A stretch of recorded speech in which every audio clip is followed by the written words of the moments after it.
అక్షరం ఇద్దరు పెట్టుకోండి అది కాదు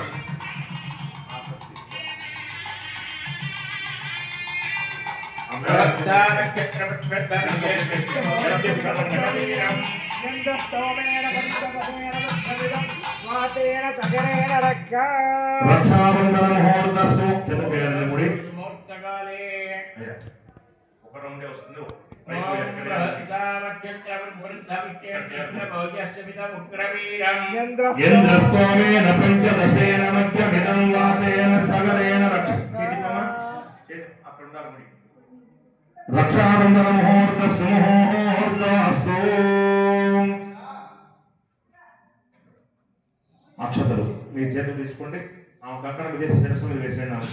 దీర్ఘ సుమంగళి భవ పైకి వేసేయండి శిరస్సు మీద అంతే. రకారం రమదే పుంస చకారం క్షేమమేవ రేపాక్షకార ఇత్యేన జాతాశుభ్యవర్జనం కర్మణాం రక్షణాంతాయ స్థానస్య విజాయిత రక్షాబంధన ప్రకర్తవ్యం సూచికగా శివశివర్యే. ఆగమ శాస్త్రంలో ఏం చెప్తుందంటే స్వామి జగత్తు యొక్క రక్షణ నిమిత్తం రక్షాబంధం ధరిస్తే మీతో పాటు మేము కూడా ధరిస్తామన్నారు స్వామి. అదే సమయంలో కర్తలకు కూడా ఇక్కడ కంకణాలు కడతారు. ఇంకేంటంటే ఇది వరకు రోజుల్లో అయితే ఇప్పుడు ఉత్తరాలు వచ్చే ఒక మైల వార్త కానీ పురుడు వార్త కానీ తెలిసిందనుకోండి. ఇప్పుడు కథ పిశాచులు యొక్క ఫోన్లు వచ్చేసాయి. ఏ దుర్వార్త తెస్తాయో తెలియదు. పడుకున్నప్పుడు లేదు, లేచినప్పుడు లేదు, తిరిగేటప్పుడు లేదు. అయ్యా మీ దిశాంతో మీ యొక్క ఇంటి వాళ్ళు ఒక జాతాశివం పురుగు వార్త కానీ మైల వార్త కానీ తెలిసినట్లయితే కార్యక్రమం భిన్నమవుతుంది. అటువంటివి జరగకుండా ఈ సమయంలో కర్తలకి రక్షణ గోవిందా. అట్లాగే ఇప్పుడు స్వామివారికి అనంతరాశ్రమ యోగ్యతా సిద్ధ్యర్థం యజ్ఞోపవీతానాఖ్యం జన్మగత్కే ఓం యజ్ఞోపవీతం పరమం పవిత్రం ప్రజాపతేర్య సహజం పురస్తాత్ ఆయుష్యమంత్రియం వదమంత సూత్రం యజ్ఞోపవీతం పరమస్తుతే జహాయ తత్వా తథా యజ్ఞోపవీతానమోర్తస్సు ముహూర్తస్తు. ఓం యజ్ఞోపవీతం పరమం గోవిందా గోవిందా గోవిందా గోవిందా.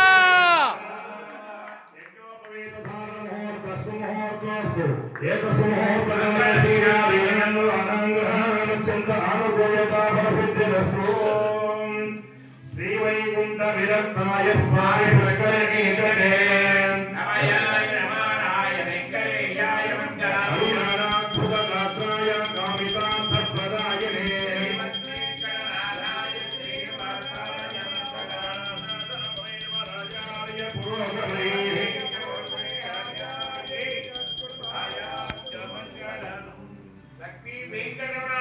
గోవిందా గోవిందా. నమస్కారం గురుయా నమస్కారం.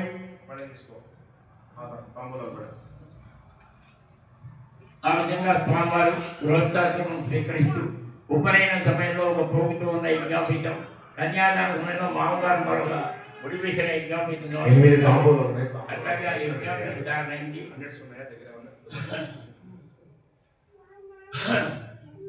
తదనంతరం కన్యావరణం కృత్వా తదబ్బం కన్యాం పృఢయత్వమిత్యష్టౌ ఇష్టవాన్ ప్రేషయిత్వా తేషాం దక్షిణతాంబూలాని దత్వా పిష్టాన్నకపిష్టాన్నాని స్వాభ్యాం మంత్రాభ్యాం సంతయా.